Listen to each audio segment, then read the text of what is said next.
Have you ever had that quiet thought late at night? I'm working harder than ever, so why does life feel more expensive than ever? You're not lazy, you're not careless, so what's really going on? Let me say something that might sting a little, but it might also set you free. The game you were taught to play was never designed for you to win. One ace, you get a raise, that feels good. But somehow, your rent goes up, groceries cost more, fuel creeps higher, so you run faster.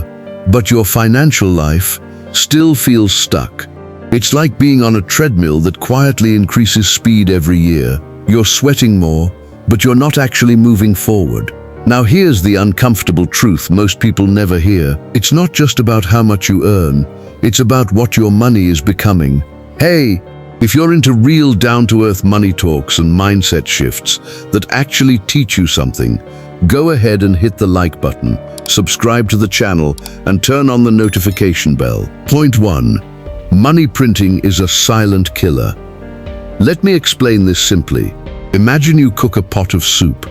It's rich, thick, full of flavor. Now guests keep arriving, and instead of cooking more food, you just keep adding water. At first, no one notices, but eventually, that soup becomes tasteless. That's exactly what happens when governments print more money without increasing real value.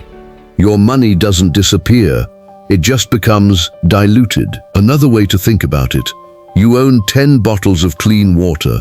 Suddenly, someone floods the market with 100 bottles of dirty water. What happens? The value of your clean water drops, not because it changed, but because the system did. Cash is trash. What that really means.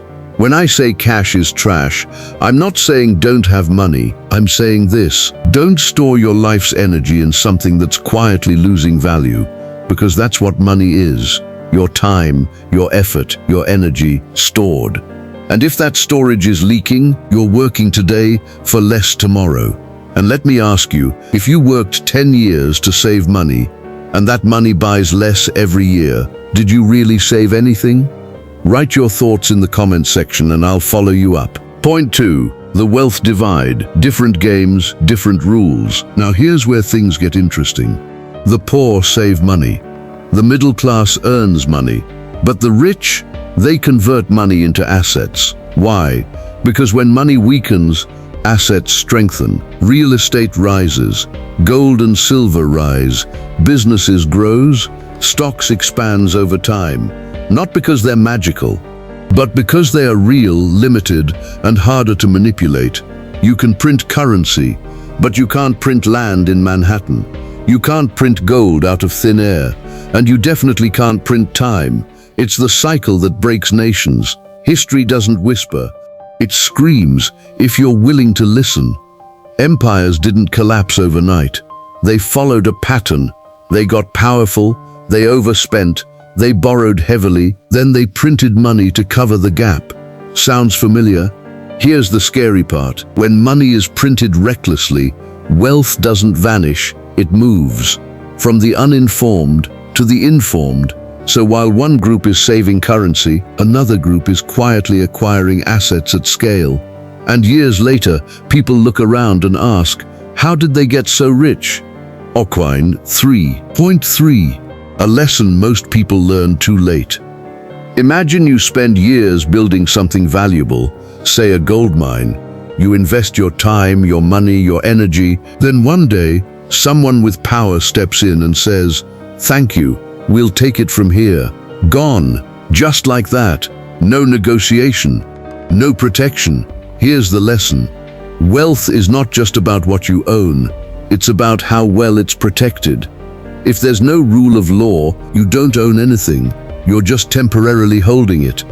And here's a line worth remembering for life.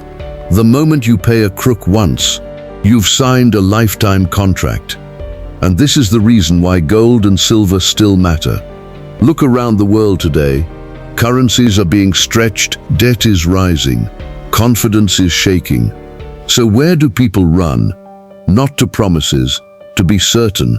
Gold and silver have been trusted for thousands of years, not because they're shiny, but because they're scarce, real, and outside the control of printing presses.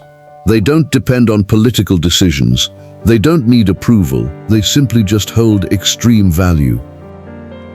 If you're getting value from this message and you want me to continue, like, subscribe and turn on the notification bell so you don't get to miss out on any of our videos. I drop messages like this daily to build your mindset and finances. Thank you. Let's continue. Point 4. The shift that changes everything. You know what? Most people spend their lives asking, how can I earn more money? But the wealthy ask a different question. Where can I put my money so it works harder than I do? That one shift changes everything. Because this is where things start to get uncomfortable and powerful at the same time. Gold, silver, and the truth most people ignore. Let me ask you something simple. If money is just paper or numbers on a screen, then why has gold been trusted for thousands of years? Think about that. Empires have come and gone. Currencies have risen and collapsed. Presidents have changed. Policies have shifted. But gold, still here, still trusted. Why? Because gold and silver don't need permission to have value. They don't depend on politicians. They don't care who's in office. They don't wait for approval. They are value. I like to say, gold and silver are truth in metal form. Point 5. The pattern almost nobody notices. Here's something I've watched for years. When uncertainty rises, when trust in the system starts to crack, gold moves first. Then silver follows. And after that, the miners, the companies pulling these metals out of the ground, start to surge. It's like a chain reaction. Why does this happen? Because when people begin to lose faith in currency, they don't run toward promises. They run toward reality. Imagine you're on a ship. At first everything looks fine. Music is playing, people are relaxed.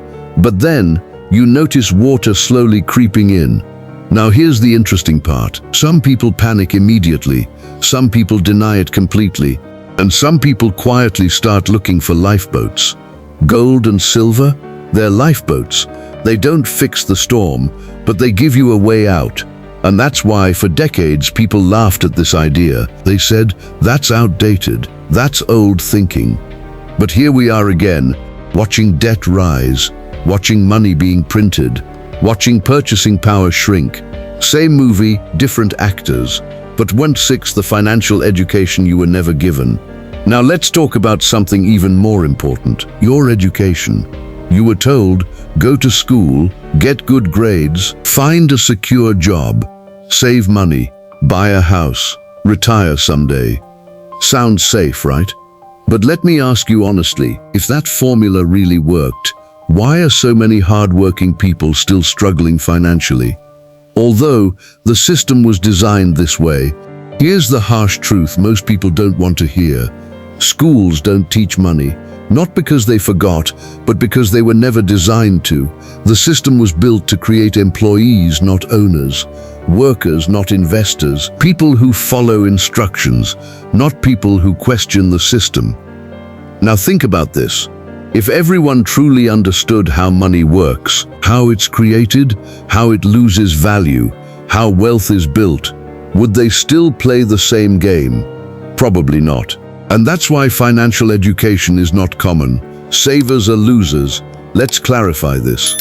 Now, when I say savers are losers, people get emotional. They think I'm attacking discipline. I'm not. Saving money is important, but saving weak money, that's a different story. Let me give you a simple example. Imagine you store ice in a bucket, but the bucket has a slow leak. You're disciplined, you keep adding more ice, but over time, you're losing more than you're saving. That's what happens when you save in a currency that's losing value. Point 7. What the wealthy do differently. The wealthy don't just work for money. They reposition money. They take it out of weak containers and place it into stronger ones. They buy assets that produce income. Invest in things that grow over time. Use debt strategically instead of fearing it. Focus on cash flow, not just savings. And most importantly, they make the system work for them. And here is the most important lesson of all. If you remember nothing else, always remember this. Money is not paper. Money is trust. That's it. And when trust is broken, that paper in your pocket becomes less valuable. Not overnight, but slowly, quietly, consistently. As this happens, you'll notice something interesting. The rich see it coming. The poor feel it happening. One group prepares, the other reacts. And by the time the reaction happens, it's already too late. Point 8. Why this matters now more than ever. We are living in a time where financial ignorance is no longer harmless. It's expensive, very expensive. Because the next financial shift, the next correction, the next collapse won't send you a warning message. It won't knock on your door and say, "Get ready." It will just happen. And in that moment, some people will panic, some will freeze, and a small group, they will move with confidence because they understood the game before it started. So now, what group do you desire to be in? The small group or the larger group? Now, here are the key lessons to always remember. Gold and silver represent real, independent value. Currency depends on trust, and trust can break. Saving alone is no longer a complete strategy. Financial education is not optional, it's survival. Wealth flows to those who understand the system. Money is not wealth, it's a tool. Printing more money makes each unit weaker. Saving alone is no longer enough. Assets protect and grow your purchasing power. Financial education is the real advantage, not luck. So, here's my challenge for you. If nothing changes, if you keep working, saving and hoping, where will you be in 10 years? Same effort, same stress, same cycle, or worse? Because the truth is, doing nothing is also a decision. I don't want you to just feel inspired. I want you to feel uncomfortable enough to act. Start asking better questions.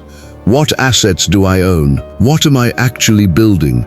Is my money growing or shrinking quietly?